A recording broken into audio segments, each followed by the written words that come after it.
On this day, August 19, 1936, Soviet dictator Joseph Stalin, already well known for his cruelty and despotism which had cost the lives of millions of his fellow countrymen, began a series of rigged trials known as the Grand Purges that would cost the lives of millions of more people. These trials were a way to target political opponents, especially fellow communists who Stalin believed were not as loyal. These were veterans of the revolution, starting with Lev Kamenev and others.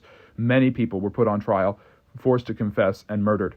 This was a way for Stalin to remove his opponents, real and imagined, those who were loyal and who were not loyal. Stalin also used this opportunity to hunt down Leon Trotsky, his primary opponent who had fled to Mexico City, and make sure that he was assassinated.